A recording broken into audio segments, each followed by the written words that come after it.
narraciones. Y este precisamente, ese es el tercer discurso de Cristo. El primero es el discurso del monte, del monte o el sermón del monte. El segundo es el discurso misionero, el capítulo 10 de Mateo, donde manda a sus discípulos a evangelizar, que también ya lo analizamos. Y este tercer discurso es el discurso parabólico de Jesús.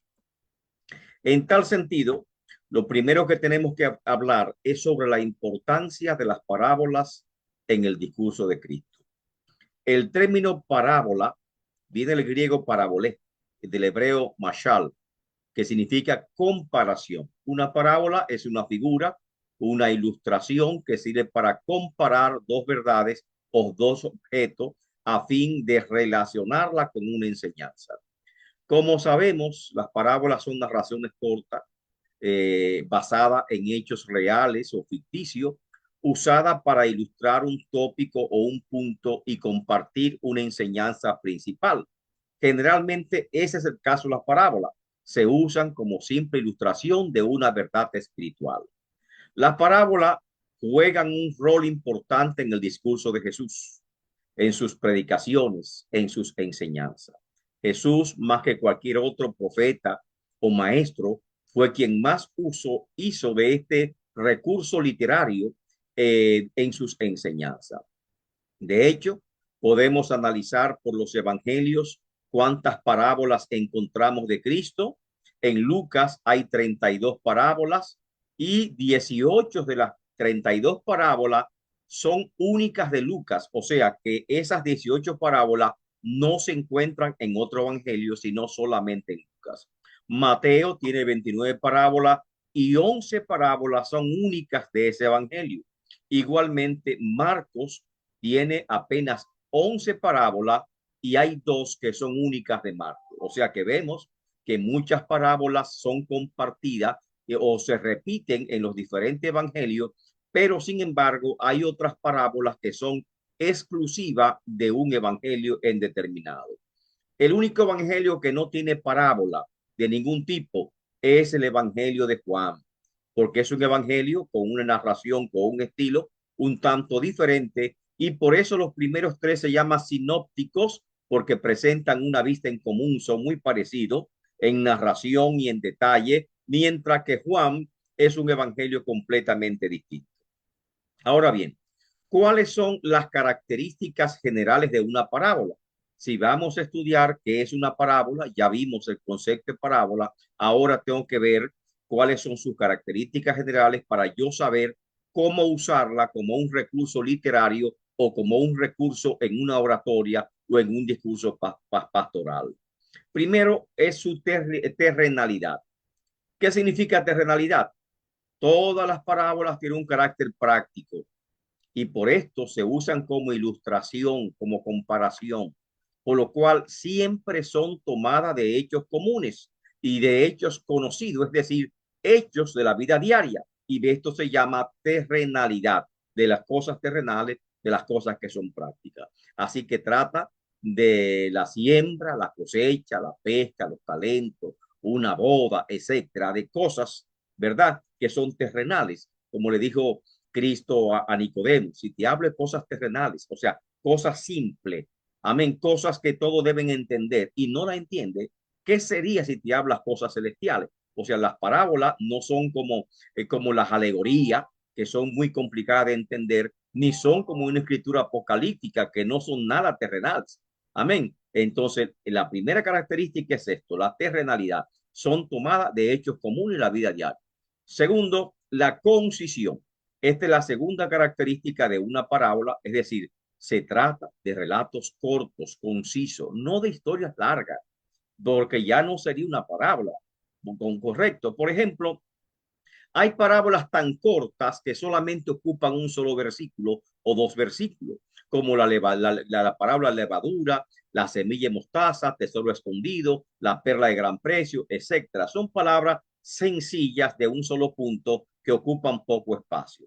Ahora, estas dos características, terrenalidad y concisión, que sea que son breves, las parábolas se usan como un excelente recurso didáctico para enseñar una verdad como una ilustración, llevando a los oyentes de algo conocido a algo desconocido. En pedagogía se llama enseñanza significativa, es decir, vamos a relacionar los conocimientos viejos con conocimientos nuevos. Y estas dos características es que la hace tan excelente para usarla como una ilustración a fin de aclarar un concepto, aclarar una idea, aclarar una enseñanza.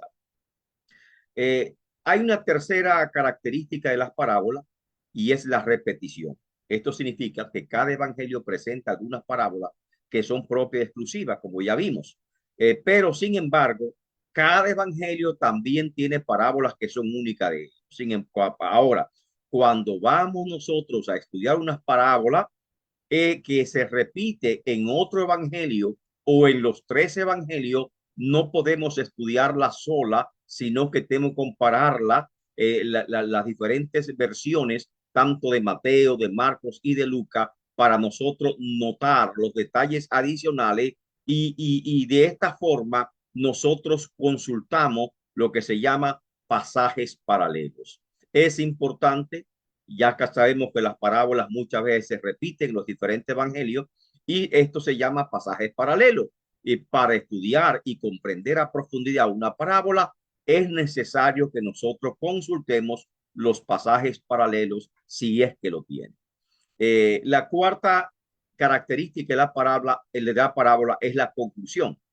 Y por esto es que la parábola tiene un carácter tan didáctico y tan especial.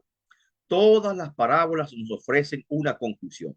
Esa conclusión la hace de manera breve, que por lo general contiene un llamado, el cual nos revela el propósito de la parábola. Estos datos son muy importantes al momento de interpretar la parábola. Por ejemplo, en esa conclusión, la parábola del juez y la viuda del juez injusto, de la viuda del juez injusto. Jesús incluso reveló cuál era el propósito de esa parábola y dijo, le relató una parábola para enseñarle la necesidad de orar siempre y no desmayar. O sea, ahí está la enseñanza principal de esa parábola y se encuentra revelada. Y esta es la conclusión, la enseñanza que nos está dando la parábola. Quinto, toda parábola tiene una relación con el oyente. De una forma u otra se relaciona con los oyentes, es decir, nace de una historia, nace de una necesidad, la cual explica la razón de ser de la parábola. O sea, no es que arbitrariamente él la dice, sino que la dice en cierta circunstancia, en el momento de que está enseñando una verdad a fin de ilustrarle esa verdad a la persona que esté escuchando o al grupo de personas que esté escuchando. Así que conocer su historia, su contexto, por qué Jesús la dijo, por qué le enseñó, a quién se le expresó esa parábola, sea a los creyentes, sea a los judíos, cuál es el propósito de esa parábola, su contexto general de la parábola. Entonces esto me habla, nos esclarece y nos da significado de cómo interpretamos la palabra. Y en sexto lugar, toda parábola tiene el propósito de crear expectativas. Las parábolas tienen el propósito de captar la atención, de crear expectación, de establecer un vínculo de confianza con los oyentes y sobre todo muchas veces de cambiar las expectativas que tienen los oyentes para ofrecer una nueva visión o una nueva expectativa. Todo esto es muy importante cuando nosotros enseñamos o cuando vamos a predicar. Esto permite que los oyentes sean dóciles al mensaje cuando estamos predicando y que tenga una enseñanza significativa, la cual produce cambios en nuestras vidas. O sea que estos son, en definitiva, los 6 propósitos o las 6 características principales de una parábola. Repetimos, terrenalidad, o sea, son tomadas de cosas de la vida diaria, terrenales. Concisión, son relatos breves. Repetición, que están repetidas en diferentes evangelios y por lo tanto hay pasajes paralelos. Conclusión, Toda parábola nos ofrece una conclusión, un propósito por la cual se está dando. Relación con los oyentes, toda parábola tiene un contexto en la cual se enseña y el propósito general de las parábolas es crear nuevas expectativas o cambiar las expectativas de los oyentes y por lo cual es un recurso excelente para la enseñanza significativa cuando nosotros predicamos o cuando enseñamos. Ahora bien, las palabras pueden ser brevísimas como una frase o un poco más extensa y de acuerdo a su extensión se clasifican en tres grandes categorías. Las más sencillísimas se llaman similitudes o simplemente símil, y es como si fuese la metáfora que encontramos en Mateo 5:13 que dice, vosotros sois la sal de la tierra. Correcto. Esto es una ilustración y como ilustración es una similitud muy sencilla, muy breve, que prácticamente está contenida en una sola oración. Esta es la más sencilla o la forma más sencilla de una parábola. Ahora, hay parábolas un poquito más extensas que se llaman historias ejemplares. Por igual son narraciones cortas o hacer cortas, son concisas, simples y que, como su nombre lo indica, están basadas en una historia ejemplar que con un llamado de nosotros imitar. Por ejemplo, como Tesoro Escondido. El reino de los cielos es semejante a un tesoro escondido que un mercader. Entonces, la historia ejemplar es ese mercader que encontró el tesoro, lo escondió y compró el terreno para quedarse con el tesoro que estaba en el terreno. Y por lo tanto, es una historia que nos hace un llamado y se llama historia ejemplar. Y esas historias ejemplares son bien sencillas, son parábolas simples, parábolas breves que no son muy extensas y por lo tanto entra en la segunda categoría. La tercera categoría es un poco más extensa y se llama generalmente parábolas didácticas. Son relatos extensos, historias cortas también, pero más extensas que la anterior, es tomada de la vida real. Por ejemplo, estas parábolas pueden ser de dos puntos o dos enfoques o personajes principales donde establece un contraste o, por ejemplo, el contraste de los dos cimientos, el hombre que edificó su casa sobre la arena o y el que edificó su casa sobre la roca. Ahí están los dos puntos, establece un contraste. O el camino ancho y el camino estrecho son de dos puntos que establece un contraste. Y hay parábolas de tres puntos y que son mucho más extensas, donde existen ya tres personajes o tres elementos principales que tenemos que analizar para poder comprender la parábola. Así que esas parábolas didácticas nos permiten en sí mismas traer una enseñanza significativa a los oyentes, dar un estudio a través de ella o por medio de ella presentar un estudio formal. Mientras que las primeras bien pueden usarse como ilustración, esta tercera tipo de parábola se puede utilizar como una enseñanza principal.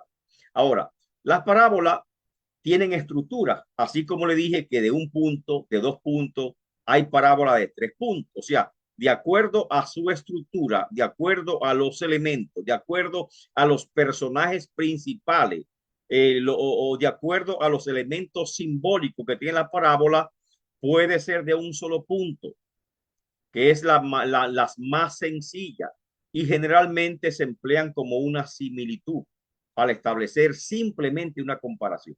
Esta parábola no tiene mucha complicación para nosotros interpretarla, o sea que es fácilmente reconocida cuál es su significado. Ejemplo de parábolas de un solo punto. Mire, parábolas de un solo versículo, Mateo 13:44, tesoro escondido, la que hablamos ahora, la perla de gran precio, Mateo 13:45, dos versículos, y la parábola de la levadura, Mateo 13:33, son parábolas de un solo punto principal, de un solo enfoque.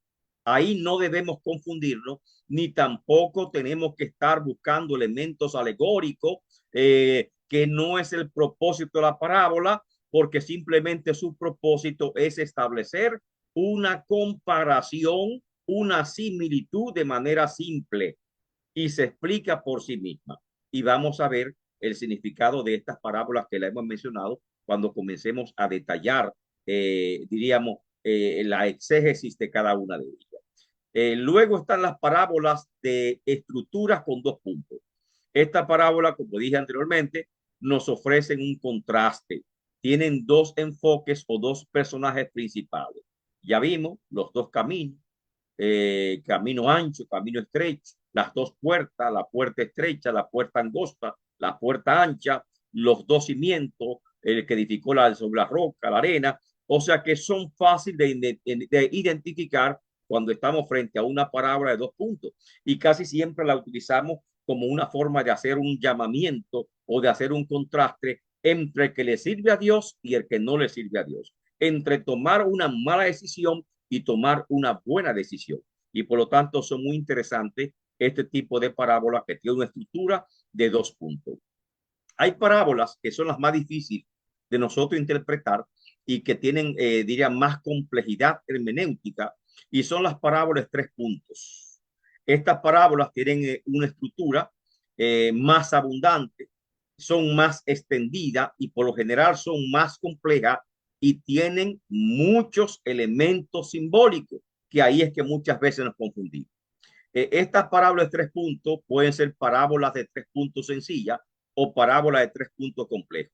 Las parábolas sencillas de tres puntos la encontramos en el discurso de Mateo 13, como por ejemplo de la parábola del sembrador de tres puntos, la parábola del trigo y la cizaña de tres puntos, y vemos que en este discurso de Mateo 13, estas son las dos únicas parábolas más extensas que Cristo narró en ese capítulo, y se trata, como son más extensas, de parábola de tres puntos. Y vamos a ver cómo nosotros vemos los elementos simbólicos y cuáles son los tres puntos o los tres enfoques principales que presenta esta parábola que hay que conocer para poder interpretar. Otras parábolas de tres puntos, pero son de tres puntos complejas, ya no están también en Mateo, pero la encontramos más adelante. Como por ejemplo, la parábola de los dos deudores es un poquito más compleja, más extensa, con más elementos simbólicos. La parábola de los obreros de la viña de Mateo 20, la parábola de las fiestas de boda y la parábola de los talentos. Esas parábolas son de tres puntos, pero complejas, y en este momento no vamos a estudiarla, sino vamos a ver únicamente las parábolas que están en Mateo capítulo 13. Ahora, la parábola de tres puntos, por lo general, es imposible usarla como una simple ilustración o similitud, porque son bastante complejas, pero son excelentes para un estudio profundo de la Biblia o predicación expositiva o también un análisis textual. Estas parábolas tienen una enseñanza en sí misma y son con un contenido teológico muy hermoso que tenemos que aprender porque revelan verdades ocultas y en este caso verdades ocultas relacionadas con el reino de los cielos, que es el tema que nosotros estamos hablando en esta ocasión. Ahora, discurso parabólico de Jesús, que son Mateo capítulo 13. Todo este discurso tiene un solo tema, aunque son 8 parábolas, pero todas se refieren a un solo tema. Y el tema de todas estas parábolas, porque están agrupadas bajo ese mismo tema, es el reino de los cielos. De hecho, cada vez que leemos una de estas parábolas, comienza con esta expresión. Mateo 13. He aquí Mateo 3, perdón, por ejemplo, tomamos la parábola del trigo y la cizaña, Mateo 13:24, y le refirió una parábola diciendo, el reino de los cielos es semejante a un hombre que sembró, ahí sigue, Mateo 13:31, el reino de los cielos es semejante a un grano de mostaza, verso 33, el reino de los cielos es semejante a, o sea, cada parábola comienza con esa expresión, porque se relacionan todas está agrupada con las parábolas del reino de los cielos. Y por lo tanto, la pregunta sería, esta expresión, el reino de los cielos, es muy significativa y encontramos que se usa 32 veces en Mateo. Sin embargo, también se usa la expresión que es sinónima, el reino de Dios, que también Mateo lo emplea 5 veces, y esta expresión, el reino de Dios, aparece como favorito del Evangelio de Marcos y 32 veces en el Evangelio de Lucas, y también incluso es utilizada en el Evangelio de Juan y en Hechos de los Apóstoles. Ya sea el reino de los cielos o ya sea el reino de Dios, se trata de un mismo concepto y se relaciona ambos a la esfera del gobierno de Dios o el reinado de Dios sobre la tierra. El reino de Dios, por lo tanto, nos presenta dos grandes aspectos en las escrituras. Un reino escatológico, que es el que promete a los judíos, donde Cristo se va a sentar en el trono de David y reinará sobre la tierra y extenderá su reino sobre todos los reinos del mundo, siendo Jerusalén la cabeza de todos los reinos, como declara el profeta Isaías. Ese reino está relacionado con las profecías sobre el milenio que encontramos en Isaías y encontramos en otros profetas. Por lo tanto, el reino de Dios, el reino de los cielos, se refiere en primer lugar, a un reino escatológico. Escatológico significa futuro, el cual se va a establecer en la tierra cuando Cristo venga por segunda ocasión. Igualmente, se refiere a un reino presente, y ese reino presente muchas veces está oculto, está escondido. Ese reino presente no es tan visible. Y Cristo habló de ese reino presente, y Juan el Bautista también nos habló del reino presente. Cuando Juan el Bautista comenzó a predicar, dijo, el reino de los cielos se ha acercado. Y cuando Cristo comenzó a predicar, también dijo, el reino de los cielos se ha acercado. Y más luego dijo, está aquí. Y cuando nos enseña la oración del Padre Nuestro, siempre nos dice, vénganos tu reino. Y nos habla de una esfera del reino y que los creyentes vivimos en la esfera del reino, en la dimensión del reino de Dios. Y por lo tanto, en esa dimensión espiritual, nosotros debemos considerarnos como súbditos del reino de Dios y actuar en este momento como súbditos de ese reino. Y por eso es que dice que Cristo está sentado a la diestra del Padre y que nuestras promesas, nuestras bendiciones están también juntamente con Él. Igualmente nosotros así lo estaremos con Él. Ahora, esto nos dice, por lo tanto, que las parábolas también se pueden clasificar en esas dos grandes categorías, por su contenido, por su enseñanza. Parábolas que se refieren al reino escatológico o el reino futuro, que hablan de los eventos del final, de los tiempos del fin. Los dos deudores de Mateo 18:23 se refiere al tiempo de la siega o al tiempo de que Dios juzgará a los hombres y por lo tanto es escatológico. Los obreros de la viña también se refiere a ese tiempo escatológico donde Dios juzgará a los hombres. La fiesta de las bodas igualmente es escatológica. Las 10 vírgenes, las que están velando, 5 velando y 5 insensatas. Y cuando venga el esposo, las que estaban durmiendo se quedarán fuera. Es un mensaje, también se refiere a los últimos tiempos. La parábola de los talentos también se refiere a los últimos tiempos, a la siega, al momento en que Cristo viene y va a tomar a sus escogidos y va a rechazar, a sacar del reino a aquellos que no estuvieron, que no son dignos del reino de Dios.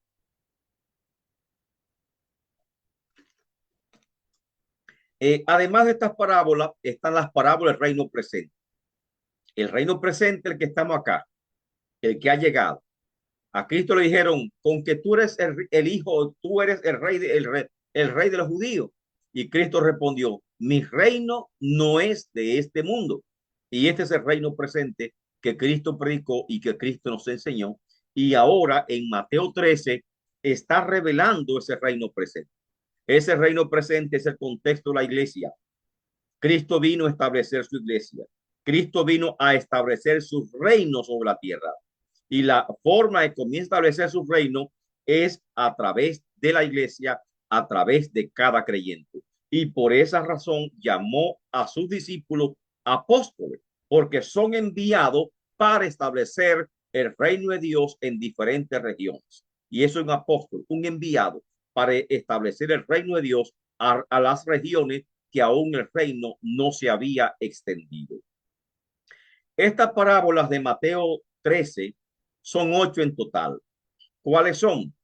El sembrador, el trigo y la cizaña, la semilla de mostaza, la levadura, tesoro escondido, la perla de gran precio, la red y tesoros nuevos y tesoros viejos, que es la conclusión de este discurso parabólico de Jesús. Ahora, ¿cuál es el significado?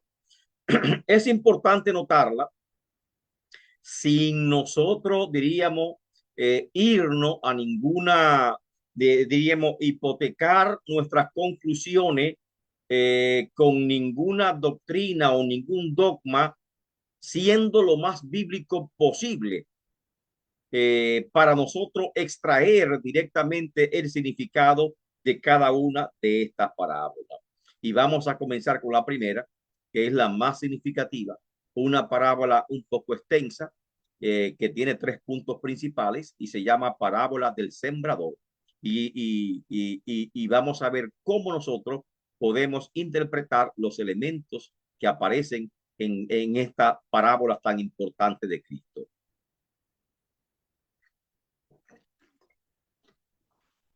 La palabra del sembrador la podemos ver en Mateo capítulo 13, verso 1 al 9, y luego en la explicación que Cristo da de la parábola en Mateo 18 al 23. El mismo capítulo, versículo 18 al 23. ¿Cómo podemos ver? Primero, el contexto de la parábola. Dijimos que cada parábola tiene un contexto y es importante entender el contexto para poder interpretarlo. Dice, aquel día, está hablando de qué día. Está hablando lógicamente de una relación de lo que pasó anteriormente. Dice que los discípulos recogían espiga, el hombre la mano seca en la sinagoga, luego Jesús tiene la controversia con los judíos que lo acusan de hacer milagros por Beelzebú. Jesús reprende a esa generación perversa, le habla el espíritu inmundo y la madre y los hermanos de Jesús es la última referencia que van a él a Capernaum y quieren verlo y no pueden entrar porque la casa estaba completamente llena.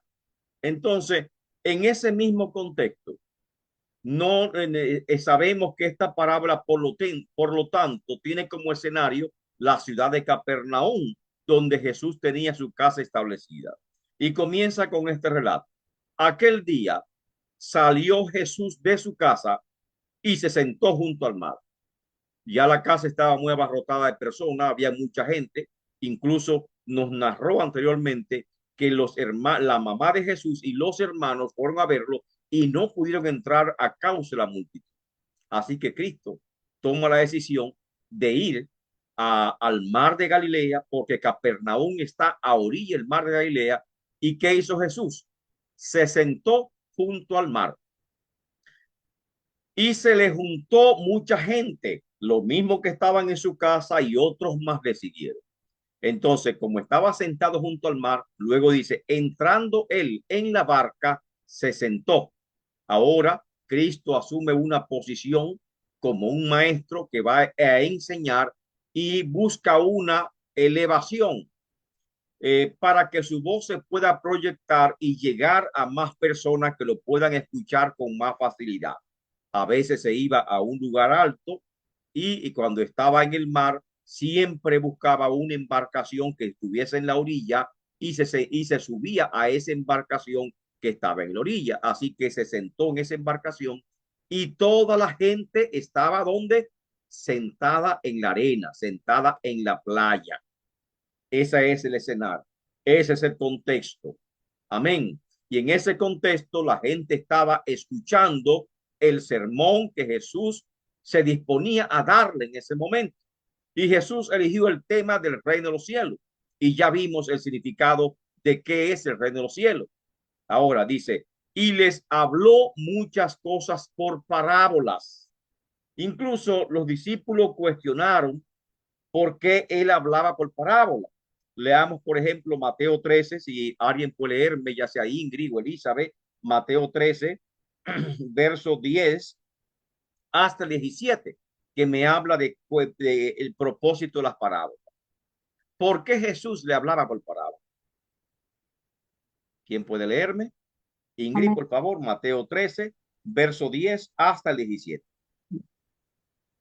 El propósito de las parábolas. Entonces, acercándose los discípulos, le dijeron, ¿por qué les hablas por parábolas?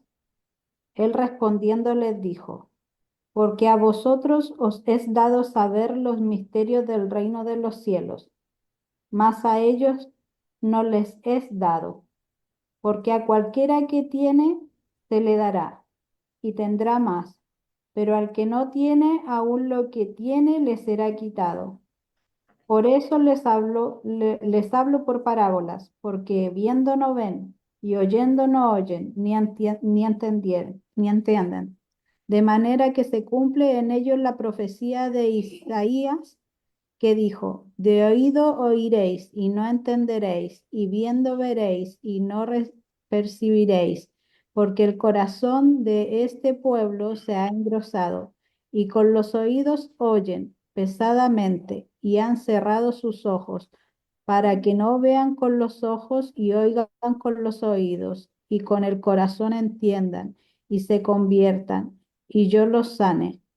Pero bienaventurados vuestros ojos, porque ven, y vuestros oídos, porque oyen. Porque de cierto os digo que muchos profetas y justos desearon ver lo que veis, y no lo vieron, y oír lo que oís, y no lo oyeron. Amén. Así que las parábolas mandan un mensaje oculto muchas veces que nosotros tenemos que interpretarlo.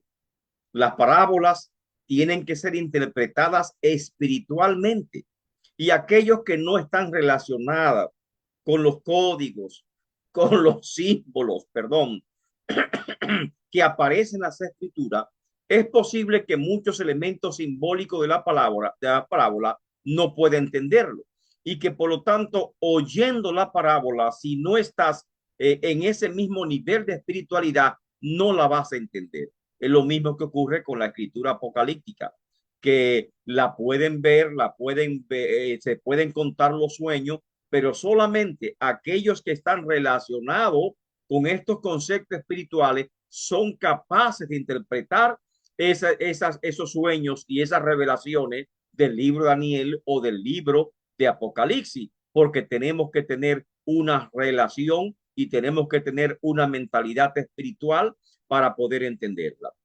De esta forma, las parábolas, muchas parábolas son complejas y se cumple, por lo tanto, la escritura. A veces nos sirve como una ilustración para enseñar una gran verdad, pero fíjese que la mente que es espiritual debe ejercitarse en conocer las parábolas. Ahora, cuando, cuando las puertas de la sinagoga se cerraron, que ya Cristo no podía entrar abiertamente en la sinagoga, Jesús enseñaba en su casa, enseñaba en las calles y enseñaba junto al mar. Y esto es lo que vemos. Jesús no se limitó únicamente a las restricciones que los judíos que se oponían a él quisieron imponer. Jesús se preocupa por la condición de sus oyentes, que estén cómodos, y por esa razón es que él sube la barca y hace que ellos se inclinen y se acuesten en la arena para escuchar su mensaje. Su casa tal vez era inapropiada para la multitud y por lo tanto cuando sale de su casa y va a la orilla del mar, está buscando un lugar mucho más amplio en el cual todos puedan escucharlo. Comencemos con la primera parábola. Mateo capítulo 13, versículo 3 hasta el 9. ¿Puede leérmela, Ingrid, la primera parábola del sembrador? Y les habló muchas cosas por parábolas, diciendo, He aquí el sembrador salió a sembrar, y mientras sembraba, parte de la semilla cayó junto al camino, y vinieron las aves y la comieron. Parte cayó en pedregales, donde no había mucha tierra y brotó pronto porque no tenía profundidad de tierra. Pero salió el sol, se quemó y porque no tenía raíz se secó. Y parte cayó entre espinos, y los espinos crecieron y la ahogaron. Pero parte cayó en buena tierra y dio fruto, cual a 100, cual a 60 y cual a 30 por uno. El que tiene oídos para oír, oiga. Amén. Dicho esta parábola, los discípulos parece que entendieron o se dieron cuenta que las personas se quedaron tal vez mirándose una a la otra, pensando qué significa esto. Y por eso es que no dice cuál, sino dice, acercándose los discípulos, tal vez Pedro fue el que habló, o otra persona habló, pero habló en nombre de todo, le dijeron a Cristo, ¿por qué le hablas por parábola? Es decir, si no están entendiendo lo que tú dices, ¿por qué le hablas por parábola? Y no le hablas directamente, no le hablas claramente. Y por eso le dice a los discípulos, bienaventurados ustedes que entienden, amén, que entienden que entienden lo que están viendo y los que están escuchando también. Y muchos desearon tal vez tener este conocimiento, esta revelación y no la tuvieran, pero ustedes son bienaventuradas porque yo se la doy a entender. Ahora, Mateo capítulo 13, verso 18 al 23, Jesús explica la parábola del sembrador. Vamos a ver, Ingrid, dímela, Mateo 13, 18 hasta el 23. Oíd pues vosotros la parábola del sembrador. Cuando alguno oye la palabra del reino y no la entiende, viene el malo y arrebata lo que fue sembrado en su corazón. Este es el que fue sembrado junto al camino. Y el que fue sembrado en pedregales, este el que oye la palabra y al momento la recibe con gozo, pero no tiene raíz en sí, sino que es de corta duración.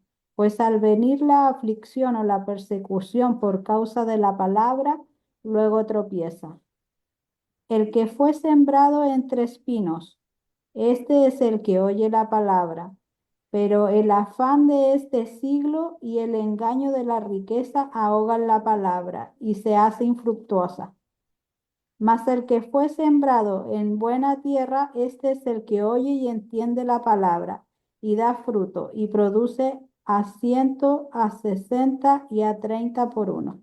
Amén. Este relato que me leíste, Ingrid, me está hablando de la aplicación o el propósito de la parábola del sembrador y cómo se puede aplicar a cuatro grupos de oyentes, de personas que oyen la palabra, cómo la reciben y cómo reaccionan ante la palabra, la parábola. Ahora bien, ¿hay elementos simbólicos en esta parábola? Sí. Y cuando vamos a interpretar una parábola, lo primero que tenemos que hacer es reconocer cuáles son los elementos simbólicos para luego nosotros buscar la aplicación de esa parábola. En Mateo 13, 18 al 23 encontramos la aplicación de esa parábola. Pero en Mateo 13, 37 al 39 encontramos el significado de los elementos simbólicos de la parábola. ¿Cuáles son estos? Ingrid puede leerme. Mateo 13, 37. ¿Quién es el que siembra? Porque ahí va. El Respondiendo, sembrador salió a sembrar. ¿Quién es el que siembra? respondiendo él les dijo, el que siembra la buena semilla es el Hijo del Hombre. Siga leyendo.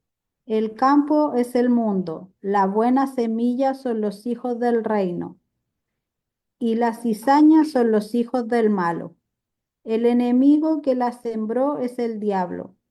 La siega es el fin del siglo y los segadores son los ángeles. Amén. Ahí están dando los significados simbólicos tanto de la parábola del trigo y la cizaña como también del sembrador.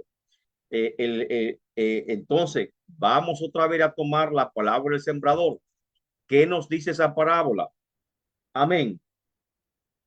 Dice, el sembrador salió a sembrar. ¿Quién es el sembrador?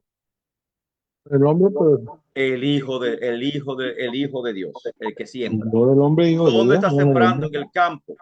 ¿Ah?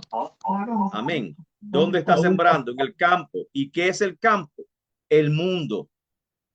¿Quién es, por ejemplo, en esta parábola que dice que vinieron las aves del cielo y tomaron la semilla que cayó junto al camino? Esas aves del cielo que arrebataron las semillas que iban a ser sembradas, ¿quiénes son? El malo, el enemigo. La semilla que es sembrada, ¿cuál es? La parábola. La mala tierra son los que desobedecen la palabra y la buena tierra son los hijos del rey. Ahí tenemos los elementos de esta parábola y encontramos que hay 6 elementos simbólicos. Y es importante nosotros descubrir cuáles son los elementos simbólicos antes de nosotros adentrarnos en buscar la interpretación de la parábola. Amén.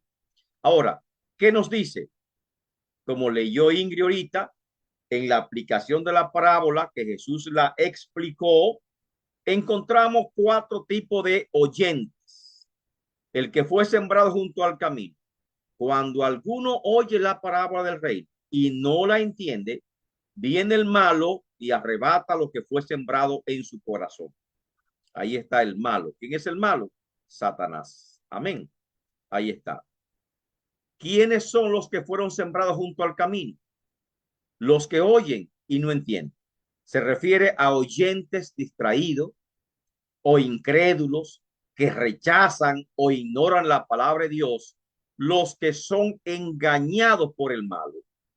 El terreno, en este caso, si hablamos de terreno en sentido espiritual, sería su corazón duro. El que sembrado junto al camino, la semilla cayó, pero hubo germinación. No. ¿Por qué no germinó? Porque las aves del cielo vinieron y arrebataron la semilla y por lo tanto no le permitió germinar. No hubo germinación. ¿Por qué? Porque no cayó en tierra.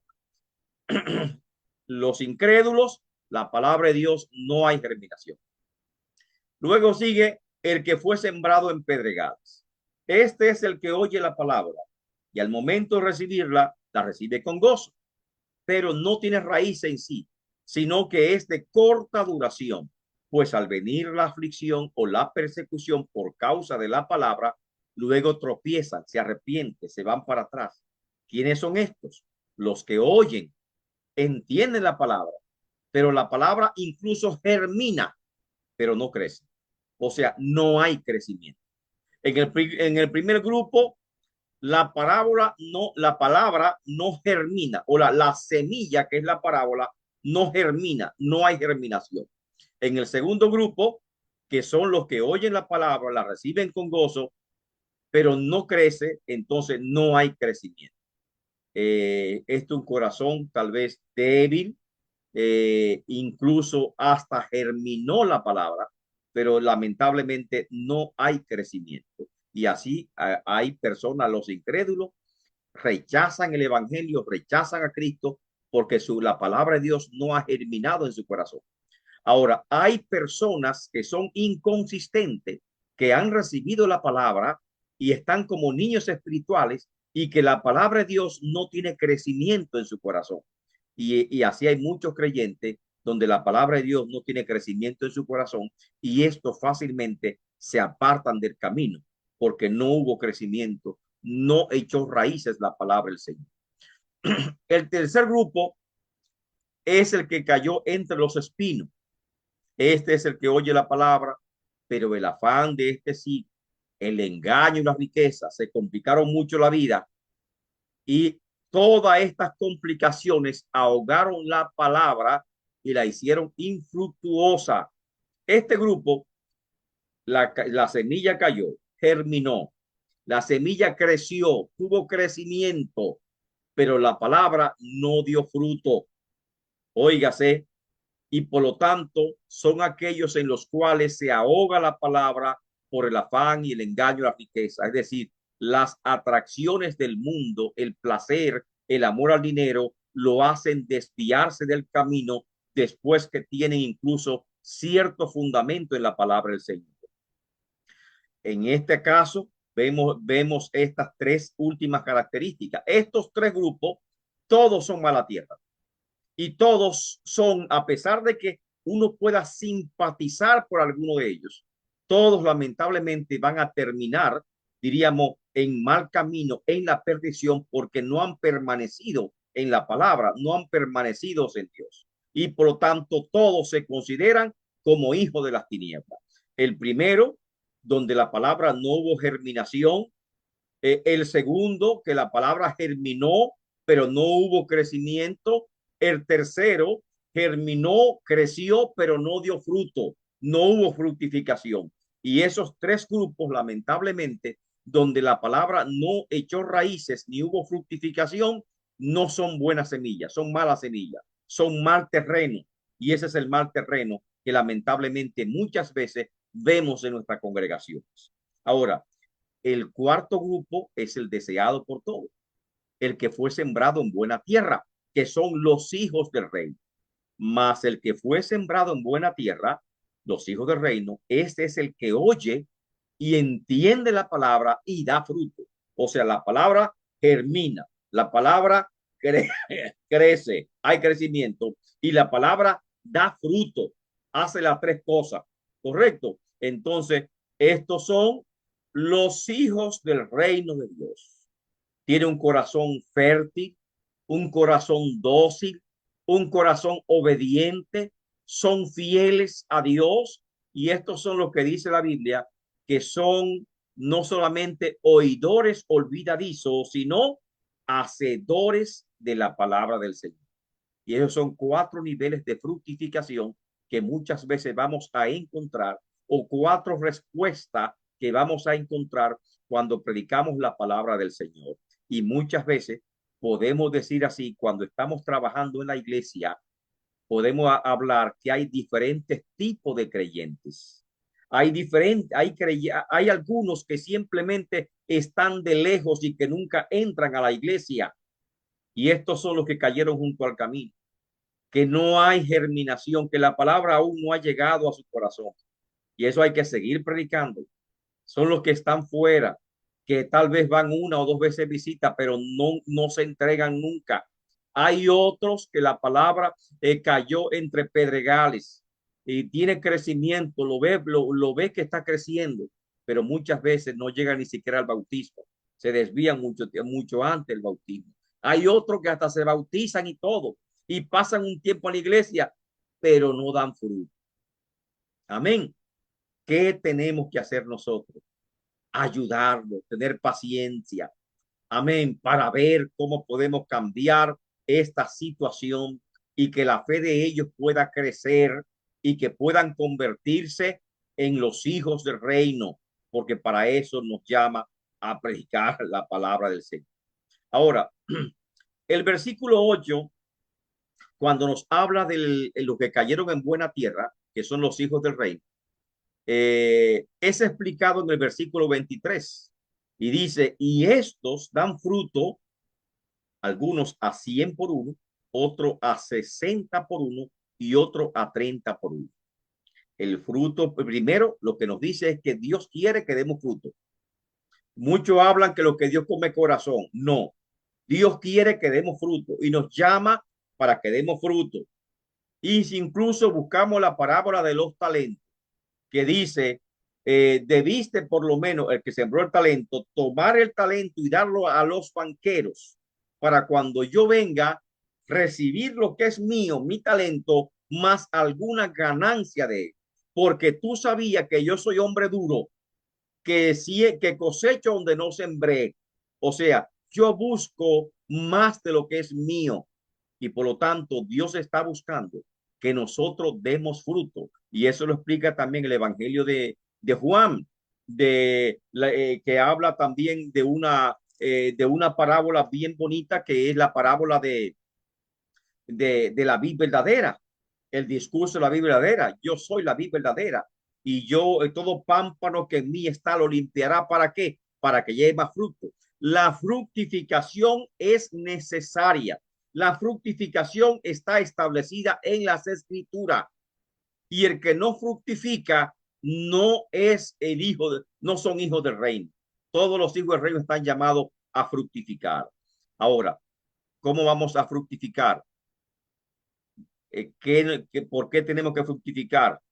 Unos, no importa de qué forma tú vas a fructificar, si mucho o poco, lo importante es que dé fruto. De acuerdo a tu capacidad será tu fructificación. Unos al 100%, unos al 60% y otros al 30%, de acuerdo a tu capacidad. Igual que los talentos, Dios imparte talento de acuerdo a nuestra capacidad. A uno le dio 5 talentos, a otro 2 talentos, a otro 1 talento. Y de acuerdo a nuestra capacidad tenemos que multiplicar nuestro talento y dar fruto. Y esta es la enseñanza que establece que hay diferentes niveles de fructificación y tenemos que aceptarlo. Lo importante es que estemos fructificando, y eso es lo que quiere y lo que enfatiza esta parábola. Ahora bien, la segunda parábola, la parábola del trigo y la cizaña, Mateo 13, versículo 24 al 30. Y voy a pedir a nuestra hermana Elizabeth que nos ayude con estas consideraciones. ¿Qué me dice la parábola, Elizabeth? Si puede leerme Mateo 13. En este caso estamos en los versículos 24 hasta el versículo 30. La parábola del trigo y la cizaña. Dice, le refirió otra palabra diciendo, el reino de los cielos es semejante a un hombre que sembró buena semilla en su campo. Pero mientras dormían los hombres, vino su enemigo y sembró cizaña entre el trigo y se fue.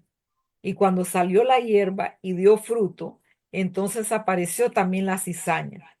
Vinieron entonces los siervos del padre de familia y le dijeron, Señor, ¿no sembraste buena semilla en tu campo? ¿De dónde pues tienes cizaña? Él les dijo, un enemigo ha hecho esto. Y los siervos le dijeron, ¿quieres pues que vayamos y arranquémoslo? Él les dijo, no, no sea que al arrancar la cizaña, arranquéis también con ella el trigo. Dejad crecer juntamente lo uno y lo otro hasta la siega.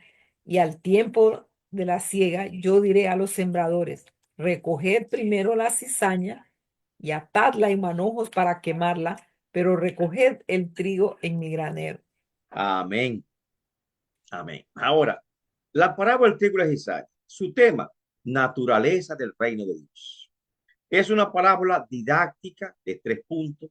Su propósito es comunicar una enseñanza de manera principal. ¿Cuáles son los 3 enfoques o 3 personajes principales que tenemos que ver en esta parábola? Primero, el que siembra. Sabemos quién es el que siembra, el Hijo de Dios. La buena semilla, ¿quién es? Los hijos del reino. La mala semilla, ¿quiénes son? Los hijos del maligno.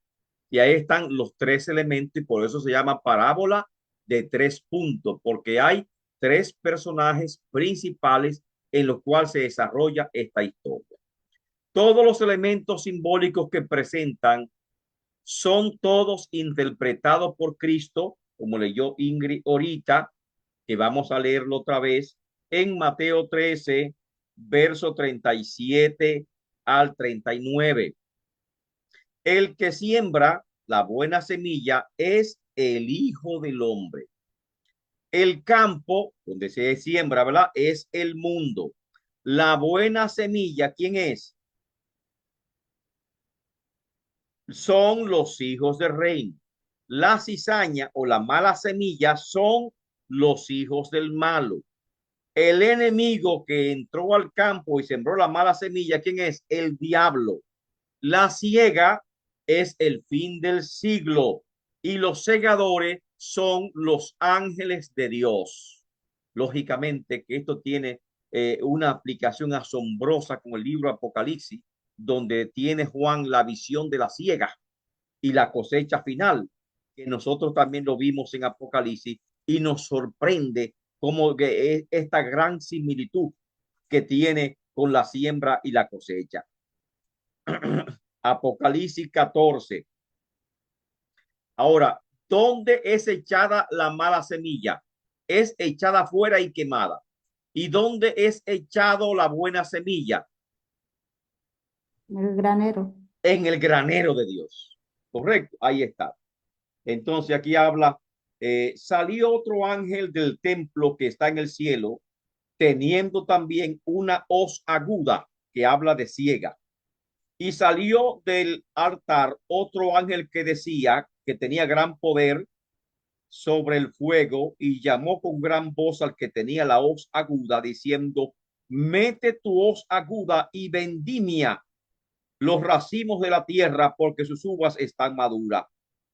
Y el ángel arrojó la hoz a la tierra y vendimió la tierra y echó las uvas en el lagar de la ira de Dios. Esos son los hijos del malo que serán echados fuera en el lagar de la ira de Dios. Y ese lagar es donde se pisan las uvas, se trituran las uvas y ellos recibirán, diríamos, ese juicio y pues ese juicio.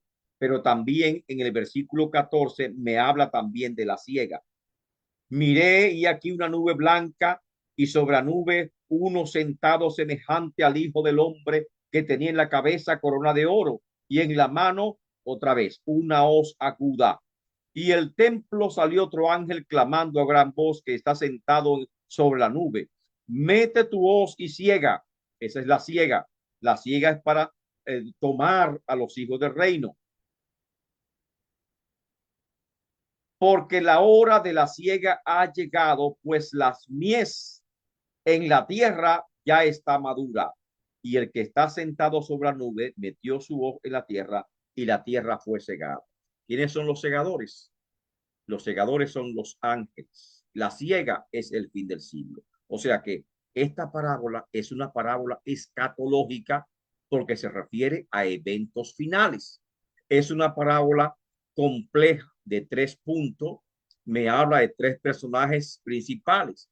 La semilla, que es la palabra de Dios, la buena, perdón, el que siembra, que es el hijo del reino, la buena semilla y la cizaña. Ahora, doctrinalmente es una parábola eminentemente escatológico. Su tema principal es la siega y el fin del siglo.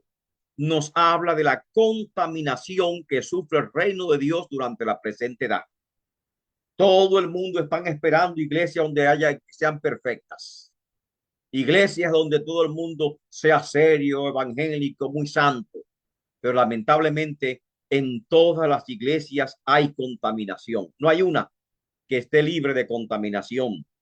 ¿Por qué? Porque lógicamente estamos en crecimiento y como estamos en crecimiento a través de la iglesia es que nos estamos perfeccionando. Aún no somos perfectos, por así decirlo, y es en la iglesia donde estamos creciendo todo. Y en la iglesia está también el trigo y también está la cizaña. Y no podemos intentar sacar la cizaña porque también vamos a arrancar el trigo. Y nos dice, déjalo que crezcan. ¿Cómo yo sé cuál es trigo y cuál es cizaña? Por su fruto. Cuando crecen, la cizaña da frutos malos y el trigo da buenos frutos. Y por lo tanto, si usted ve en la Biblia, el apóstol Pablo escribe a la iglesia de Éfeso, la iglesia de Corinto, la iglesia de diferentes iglesias. Amén, escribe el apóstol Pablo. Y aún en el libro Apocalipsis aparecen 7 iglesias y usted ve que no hay iglesia perfecta, donde haya siempre quietud, armonía, amor, mucho amor, donde no haya ningún enemigo, donde no haya ninguna tentación, donde no haya ninguna prueba, ningún desafío. Siempre habrá desafío en la iglesia de Dios. Lo importante es que yo sepa y yo defina que yo soy buen fruto, buena semilla, soy de los hijos del reino y que no soy cizaña, porque esté dando fruto y que yo no soy cizaña. Amén. Eso es lo importante. Ahora, la parábola de la semilla de mostaza es mucho más sencilla. La semilla de mostaza es pequeñita. Amén. No sé quién quiera leerme. Amén. Elizabeth, la parábola semilla y mostaza, Mateo capítulo 13, verso 31 y 32. Esta parábola también se encuentra en los demás evangelios. Está en Marcos 4:30 y también encontramos en Lucas 13, 18. O sea que es una parábola que se repite en otros evangelios. ¿Qué nos dice Elizabeth esta parábola? Dice, otra parábola les refirió diciendo, el reino de los cielos es semejante al grano de mostaza que un hombre tomó y sembró en su campo, el cual a la verdad es la más pequeña de todas las semillas, pero cuando ha crecido es la mayor de las hortalizas y se hace árbol, de tal manera que vienen las aves del cielo y hacen nidos en sus ramas. Correcto. Esta es una parábola mucho más sencilla. Es una similitud. Establece un solo punto de comparación y por lo tanto no podemos buscarla como una alegoría. Hay muchos que la buscan como una alegoría y dice, bueno, la semilla de mostaza, un hombre tomó, la sembró en su campo, el campo que es, uno puede decir que el campo es el mundo, ok. Ahora, y que las aves que están sobre sus ramas, ¿qué significa las aves? Contaminación. No está hablando ahí de contaminación, está hablando solamente de un solo punto de comparación. ¿Cuál es el punto de comparación? Es la tercera de las parábolas del reino de los cielos. Nos habla de la naturaleza del reino de Dios. ¿Cómo es el reino de Dios? La primera me habló de, del sembrador. Cuando predicamos la palabra, amén, cómo se va a recibir la palabra que predicamos y que muchas veces en la iglesia hay diferentes tipos de creyentes y no habla de 4 categorías de creyentes o 4 niveles de fructificación que pueden haber dentro de la misma iglesia. La segunda parábola me habla de la contaminación perdón, que puede haber en el reino de Dios presente, que es la iglesia. Y que nosotros lo más que podemos hacer es enseñar, es predicar, es incentivar, es exhortar, reprender con mucha paciencia, pero no podemos tomar como medida. También tenemos que disciplinar, porque la Biblia nos manda a disciplinar y nos olvidamos de esto para ver cuáles al final serán trigo y cuáles al final serán cizañas.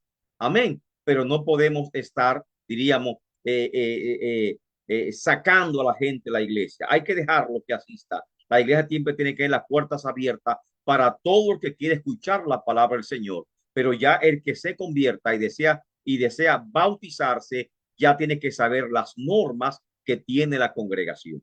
Ahora, ya cuando llegamos a la semilla de mostaza, me está hablando también del reino de Dios.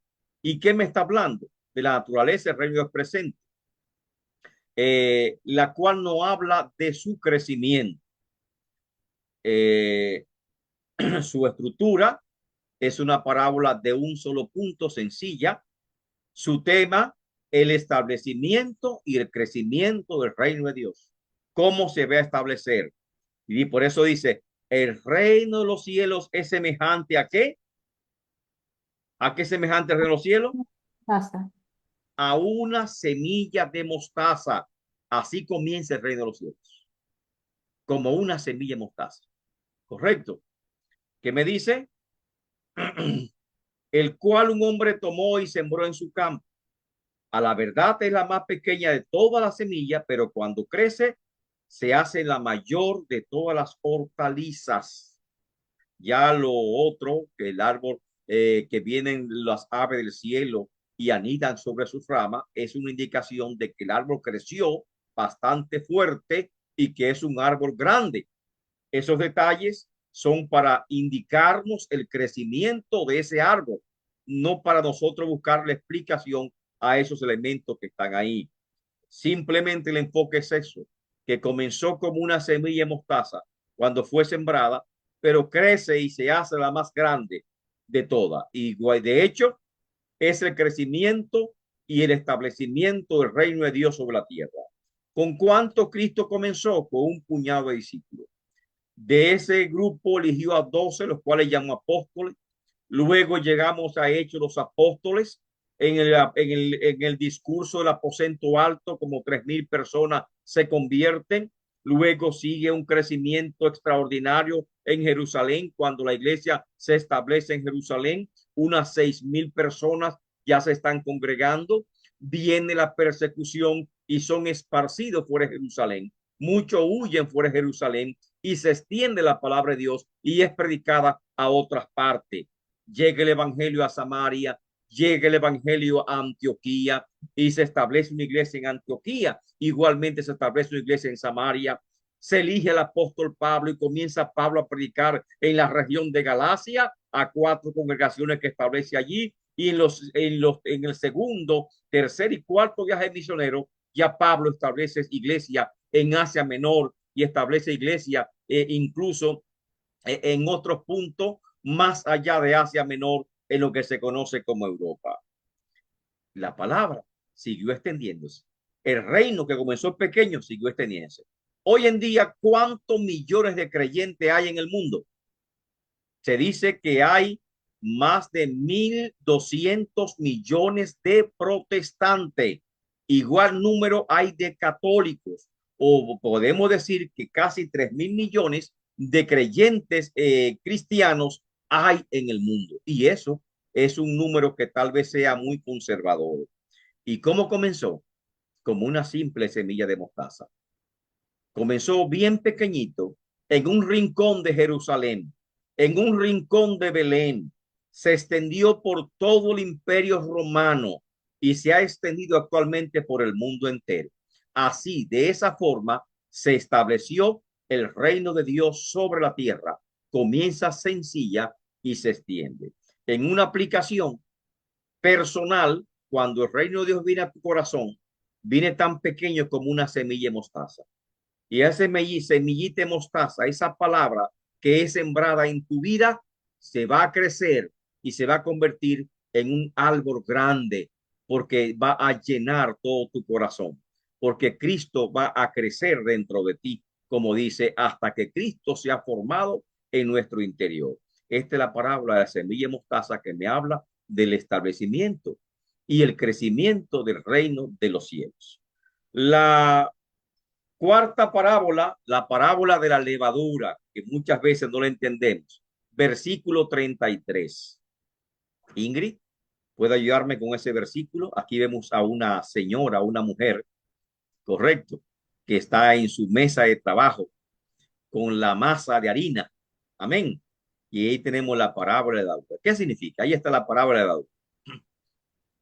Otra parábola les dijo, el reino de los cielos es semejante a la levadura que tomó una mujer y escondió en 3 medidas de harina, hasta que todo fue leudado. Amén. Una parábola sencilla, de un solo punto de comparación. Amén. No hay que buscar elementos como si fuese una tipología o decir la levadura siempre es pecado, las mujeres siempre son malas y así nunca vamos a llegar. ¿Cuál es el propósito de la parábola? Establecer una comparación. ¿Y qué comparación está estableciendo? El reino de los cielos es semejante a una levadura. Esa levadura la tomó una mujer, pero puede haber sido un hombre.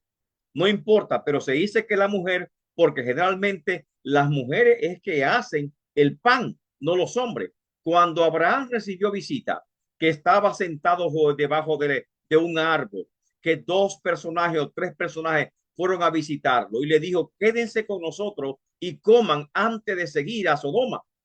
¿Qué le dijo? Le preparó algo. Le dijo a Sara, prepara pan. Y Sara tomó 3 medidas de harina y fue a preparar pan. Y le dijo a su siervo, prepárate un cordero, porque la función del siervo era preparar el cordero y la función de la mujer es estar en la cocina, amén, y preparar la harina. Y por esa razón es que habla de un hecho común. Si hubiese dicho de un hombre preparando la harina, hoy en día hay muchos panaderos, pero generalmente quien trabajaba con la harina en el tiempo de Cristo era la mujer, no el hombre. Por eso vimos la viuda que hacía pan, que tenía un poquito de harina, un poquito de aceite para hacer un pan para su hijo y comerlo y ya. Y siempre la mujer está asociado con los asuntos domésticos. Y por esa razón es que toma esta parábola del contexto diario, del contexto común. Así que la mujer no es el enfoque, ni vamos a hablar que las mujeres son malas. La levadura no vamos a hacerlo como si fuera un tipo y vamos a buscar el significado tipológico del Antiguo Testamento, que la levadura significa corrupción. No, vamos a ver cuál es el propósito de esta parábola. ¿Cuál es? Primero es una similitud, es decir, una parábola sencilla que establece una comparación. Esta es la cuarta parábola de lo que llamamos parábola del reino de los cielos, la cual nos habla de qué? De la naturaleza del reino de Dios, del reino presente. Por su estructura es de un solo punto principal. ¿A qué se enfoca? La levadura. Es el punto. El punto no es la mujer. No. El punto no es la harina. No. El punto es la levadura. El reino de los cielos es semejante a la levadura. Es el punto principal. Su tema, la expansión del reino de los cielos en el mundo, que tiene un crecimiento rápido, como la levadura, pero inconsistente. Óigase, así será el crecimiento del reino de Dios. Un crecimiento rápido porque se leuda, pero inconsistente porque se va a leudar, pero no es duro. Es inconsistente. El carácter que describe como una historia ejemplar tiene una sola enfoque. Amén, como ya lo vimos. Por lo tanto, no hay más elementos simbólicos que tenemos que buscar. Las 3 medidas de harina, una media harina son 7.3 litros, 3 medidas de harina son, wow, una enorme cantidad que sirve para un batallón de personas. Y por eso, cuando uno lee que Sara tomó 3 medidas de harina para hacerle comida al grupo, digo, a los 3 visitantes de Abraham, por eso entendemos que esos 3 visitantes iban con un grupo enorme de personas, porque si una media harina son 7.3 litros, 3 medidas, wow, serían casi 25 litros de harina. Eso es como para una panadería. Bueno, tomó una media de harina, 3 medidas de harina, demasiado harina era, ¿verdad? Y escondió levadura. La mujer no puede tomarse como símbolo de maldad. La levadura tampoco puede tomarse como símbolo de pecado o símbolo de corrupción. Este no es el propósito en esta parábola. ¿Cuál es el propósito? Indicarnos el crecimiento extraordinario que tendría el reino de los cielos presente, pero muchas veces inconsistente. Actualmente, lamentablemente, hoy en día vemos iglesias que crecen rápidamente, pero no doctrinan, no tienen fundamento y tienen un crecimiento inconsistente. Y hay creyentes que crecen rápidamente, se hacen líderes rápidamente y rápidamente también pueden descarriarse porque su crecimiento fue rápido, pero inconsistente. Nosotros tenemos que luchar para tener raíces profundas y crecer gradualmente, no precipitándonos tal vez a crecer hacia un liderazgo sin antes estar debidamente capacitado. Amén. Así que entendemos las 3 medidas de harina, ya le entendimos. Un crecimiento rápido, pero inconsistente. Mateo 13:44.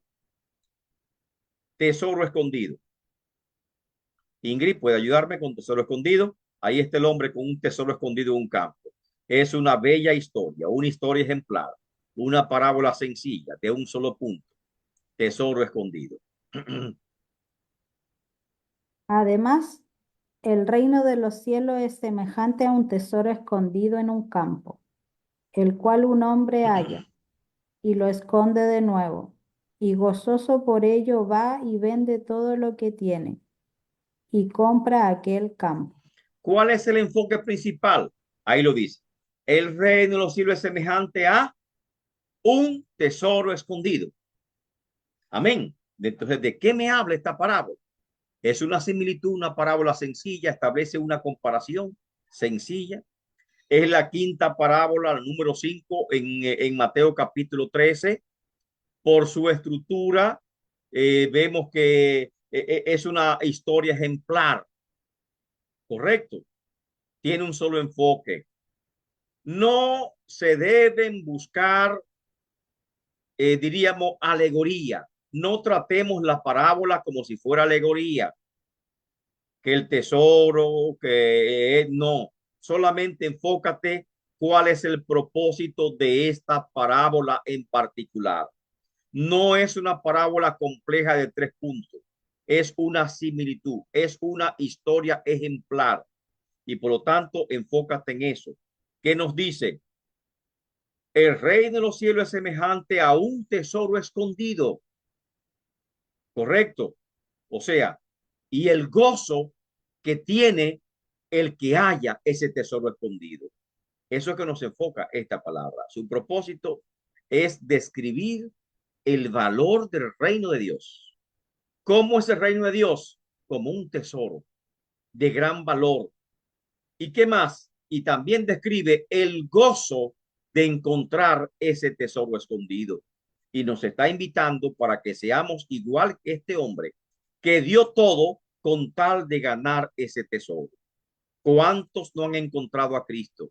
¿Y qué tú has hecho cuando encontraste a Cristo? Lo diste todo con tal de ganar a Cristo. Pablo dijo y comenzó a hablar de sus grandes logros que tenía el judaísmo, hebreo de hebreo, de la tribu de Benjamín, fariseo en cuanto al celo perseguidor, en cuanto a la ley, diríamos irreprensible, y comenzó a hablar de todos los méritos que obtuvo bajo la ley. Pero dijo, todo esto lo tengo por basura con tal de ganar a Cristo. Amén. O sea, halló ese tesoro y hallando ese tesoro dio todo lo que tenía con tal de abrazar ese tesoro. Y por eso Pablo mismo es que también dice que se olvida ciertamente lo que está detrás y se extiende lo que está delante con tal de asir, de agarrar a Cristo Jesús y seguir hacia adelante. Y ese tesoro escondido, ese tesoro de gran precio, es el reino de Dios que tenemos que valorarlo, apreciarlo y también nos habla de ese gozo. Ustedes recuerdan cuando se convirtieron, cuando conocieron a Cristo, cuando Cristo vino a su vida, el gozo que sintieron cuando Cristo vino a su vida, asimismo cada creyente va a sentir ese mismo gozo, esa misma expresión de alegría cuando recibe a Cristo en su corazón. Pero tenemos que valorarlo y aún darlo todo con tal de nosotros ganar ese tesoro escondido, oculto ante los bridavistas del mundo, pero no y revelado a nosotros que lo hemos encontrado. Amén. El gozo de hallar el tesoro. Amén. Va y vende todo lo que tiene y compra aquel campo con tal de tener aquel tesoro. Eso es como que se enamora. Amén. Que da todo lo que tiene por casarse. Amén. Y así mismo es el que encuentra ese tesoro escondido. Parábola de la perla de gran precio, muy parecida a la anterior, pero tiene algunas diferencias. Mateo 13, 45 al 46. ¿Quién me ayuda a hablar sobre esa perla de gran precio? ¿Quién me dice lo que dice la parábola? Mateo 13, 45 al 46. Ingrid. También el reino de los cielos es semejante a un mercader que busca buenas perlas, que habiendo hallado una perla preciosa, fue y vendió todo lo que tenía y la compró. Muy parecida a la anterior, correcto. Pero aquí, ¿cuál es el enfoque de este? El enfoque, el valor ilimitado, el valor incomparable del reino de Dios. Amén. O sea, también es una historia ejemplar, muy bella. Un mercader. ¿Qué hizo ese mercader? Ese mercader estaba buscando una perla preciosa hasta que la encontró. Y cuando lo encontró, ¿qué hizo ese mercader? Vendió todo lo que tenía. Vendió todo lo que tenía y compró la perla. Amén. Ahora, esta es la sexta parábola de este capítulo. Tiene un solo punto principal, es sencillita. Está basada en una acción o una historia ejemplar. Su tema, valor ilimitado del reino de Dios. Elementos simbólicos no deben ser buscados. ¿Por qué? Porque es una parábola sencilla, es una historia ejemplar, tiene un solo punto de comparación. No busque quién es el mercader, dónde la halló, que esto, lo otro. No. Esta parábola destaca una acción ejemplar y ese es su propósito. Primero, el gozo de hallar la perla que tanto estaba buscando. Y segundo, la acción de este hombre, igual a la anterior, de y vender todo y comprar la perla. Y entonces, por lo tanto, esta parábola tiene el mismo significado de la parábola anterior. El gozo de encontrar ese tesoro, el gozo de encontrar esa perla y el valor incomparable de hallar el reino de Dios. Amén. Estas dos parábolas tienen esta misma similitud. Ahora, seguimos con la séptima parábola, la parábola de la red. Mateo 13, 47 al 50, una gran red. Los pescadores conocían lo que es la red, los distintos tipos de redes que se utilizaban y cuándo se podía utilizar las redes. Y sabían lógicamente pescar por redes y casi siempre la pesca con redes era muy común en el mar de Galilea, por lo cual cuando Jesús le habló, ellos conocían de qué estaban hablándole. Y Cristo estaba en la orilla del mar de Galilea, sentado en una barca que estaba a la orilla del mar de Galilea, que habían sacado fuera y estaba en la orilla del mar de Galilea. Amén. Así veamos qué dice esta parábola. Elmena Elizabeth, si me puede ayudar con esta parábola.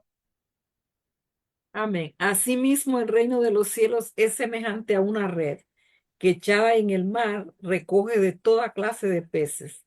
Y una vez llena, la sacan a la orilla y sentados recogen lo bueno en cesta y lo malo echan afuera. Así será al fin del siglo. Saldrán los ángeles y apartarán a los malos de entre los justos y los echarán en el horno de fuego. Ahí será el lloro y el crujir de dientes. Amén. Aquí aparece una parábola de dos puntos que establece un contraste. ¿Cuál es el contraste? El reino de los cielos es semejante a una red que es echada al mar. Y así estamos cuando predicamos la palabra, los que están en la iglesia. Amén. Estamos todos en la iglesia, pero cuando venga el fin del siglo, cuando venga la ciega, ¿qué pasará? Que dice que así como se echa la red coge todo tipo de peces. Y cuando se llega a la orilla, se recogen los peces buenos que califican y se echan en una cesta y los malos se echan fuera. Y ahí dice la aplicación de la parábola, versículo 49. De esta misma forma será el fin del siglo. Saldrán los ángeles, que son los segadores, apartarán los buenos de entre los justos y a los malos lo echarán en el horno de fuego y allí será el lloro y el crujir de dientes. Repetimos, Mateo capítulo 13, verso 47 a 49, es una parábola didáctica más amplia que las anteriores que hemos visto, más amplia que la parábola de tesoro escondido, de la pele gran precio, de la harina que una mujer tomó, amén, más amplia que esta, porque aquellas eran, diríamos, historias ejemplares. Ahora me está hablando de una parábola de dos puntos un poquito más estructurada que tiene dos aspectos importantes. Los peces buenos que se echan en la canasta son los hijos del reino y los peces malos que se echan fuera, que se botan y que al final serán quemados afuera, son los hijos del maligno. Su tema principal: hay dos tipos de personas, los que reciben el evangelio y los que rechazan el evangelio. En la ciega se van a recoger los peces buenos y se van a colocar en la cesta de Dios, separados para el reino de Dios, y los malos pasarán, serán juzgados. Nos habla de dos destinos, nos habla de dos caminos, y por lo tanto en ese contraste está haciendo un llamado a los que oyen de elegir cuál es el camino y elegir el camino correcto para que ellos sean de aquellos que son colocados en la cesta de Dios. Y esto es cuando cada vez que predicamos, y también nos habla de la iglesia, amén. Lamentablemente no todos los que están en la iglesia estarán en el reino de Dios, y muchos que están fuera sí van a estar también en el reino de Dios porque van a venir al conocimiento de Cristo. Como dijo el apóstol Pablo, que tenemos que velar y cuidar por nuestra salvación. Y lógicamente tenemos que admitir que la salvación se puede perder, porque si nosotros nos descuidamos, como dijo el libro de Hebreo, hay de nosotros si descuidamos una salvación tan grande, que aún y los mismos ángeles fueron perdonados, mucho más nosotros, si nos apartamos y nos deslizamos, también podemos perder esta salvación. Así que tenemos que luchar por ser siempre de los peces buenos. Y la final, como termina este discurso, es en Mateo 13, versos 51 y 52. Elizabeth, Mateo 13, 51 y 52 es el final de este hermoso discurso parabólico. Amén. Y los Amén. termina de esta forma. Jesús le dijo, ¿habéis entendido todas estas cosas? Ellos respondieron, sí, Señor. Parece ahí. ¿Usted cree que le entendieron? Si hay creyentes que todavía no lo entienden, a pesar de los siglos que estamos analizando, pero lógicamente la gente por no pasar vergüenza dice, sí, sí, sí, está clarito, está clarito. Mm. Eso no está claro, porque más adelante Jesús les refiere una ilustración a los discípulos. Le habla y reprende a los que están ahí, a los que están presentes. Vamos a verlo en Mateo. Fíjese, Mateo capítulo 13, ¿dónde estamos? Aquí está, Mateo 13, un poquito más adelante.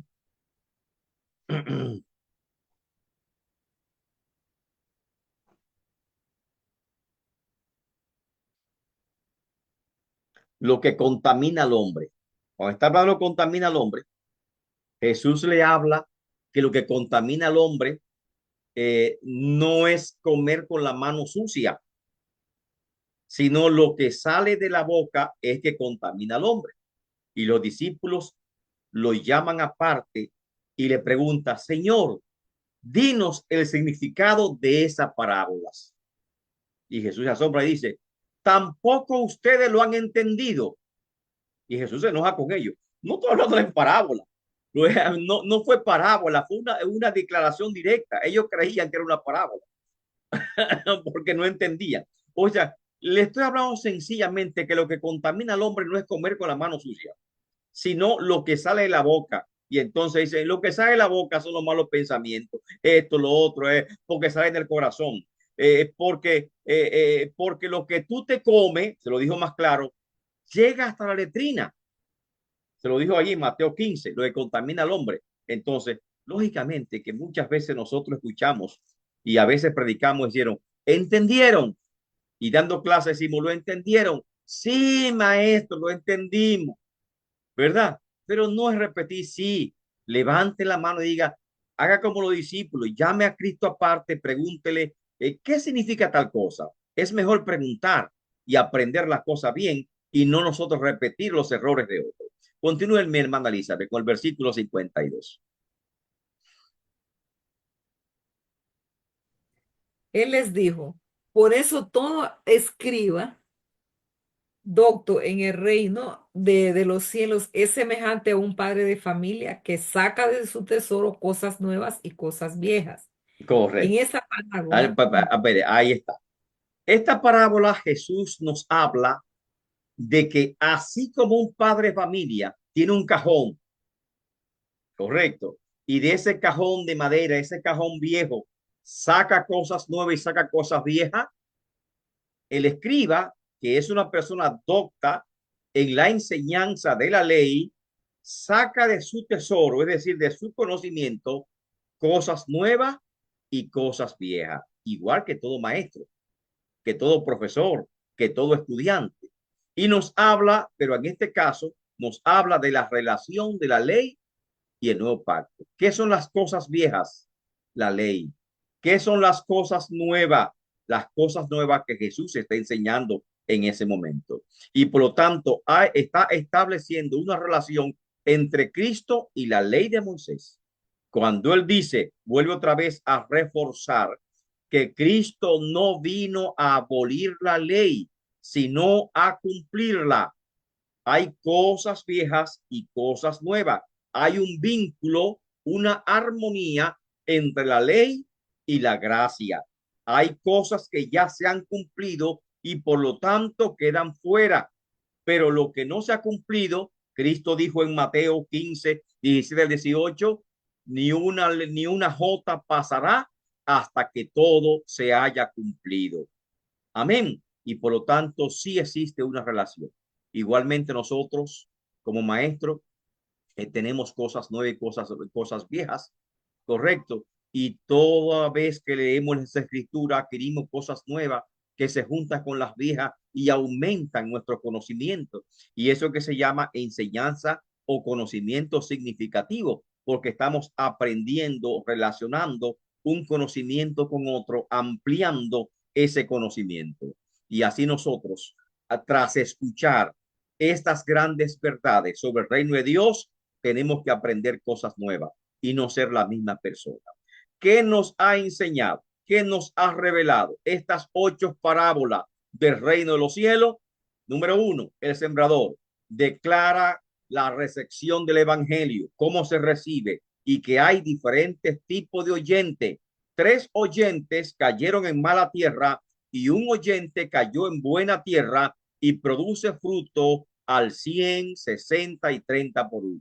Segundo, el trigo y la cizaña declara la contaminación que hay en el reino de Dios presente, que es decir, la iglesia. En la iglesia hay trigo y hay cizaña, pero cuando venga la siega, es Dios, es Cristo que va a separar el trigo de la cizaña. Amén. No nosotros que estamos llamados a hacer esas 2 tipos de separación. Tercera parábola, la semilla de mostaza. Me habla, es una parábola sencilla de un solo punto, me habla del carácter del establecimiento del reino de Dios en la tierra y su extensión o su crecimiento. Se establece bien pequeñito, amén, y cuando crece se hace grande y así mismo se estableció el reino de Dios en la tierra y de eso me habla la semilla de mostaza, cómo se estableció el reino de Dios o la iglesia sobre la tierra.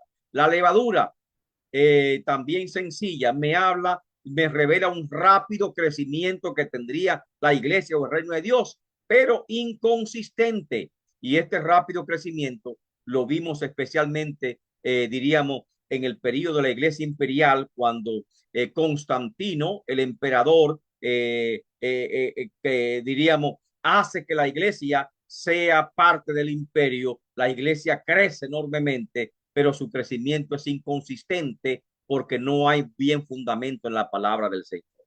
Tesoro escondido, al bella parábola, me habla del valor de grande del reino de Dios y el gozo de encontrar. Igual me habla perle gran precio, el valor infinito, incalculable del reino de Dios y el gran gozo de nosotros haberlo encontrado, de haberlo recibido. Pero tenemos que vender todo, despojarnos de todo, contar de ganar ese reino de Dios. La red, una parábola escatológica, el carácter del reino de Dios, los peces buenos, los peces malos, todos son echados en la red. Asimismo en la iglesia están los peces buenos, los peces malos. Pero cuando venga la siega, los peces buenos serán puestos en la canasta de Dios y los peces malos serán lanzados afuera, echados para ser quemados. Amén. Y eso me habla también del fin del siglo. Y finalmente, tesoros nuevos y tesoros viejos. Esta parábola es la conclusión del discurso. Describe la relación de Cristo y la ley, enfatizando que Cristo vino no a abolir la ley, sino a cumplirla. Igualmente me habla del proceso de enseñanza, educación, aprendizaje, donde nosotros relacionamos las cosas viejas con las nuevas para aumentar nuestro conocimiento. De esta forma, concluimos lo que es el capítulo 13 de Mateo. Amén. Y comprendemos el significado de cada una de estas 8 hermosas parábolas que se registran en Mateo y que nos hablan de la naturaleza del reino de Dios para que no nos cause sorpresa. Amén. Y esto es muy importante conocerla. En la próxima semana ya seguimos con una sección amplia descriptiva que va a abarcar los capítulos 14, 15, 16, 17 y en el capítulo 18 contiene ya el 4º discurso de Jesús, que es el discurso eclesiástico, donde nos habla sobre cómo debemos comportarnos dentro de la iglesia como hermanos en Cristo Jesús. Alabado el nombre de Dios. Así que Dios le bendiga. Nos vemos la próxima semana con estos importantes contenidos.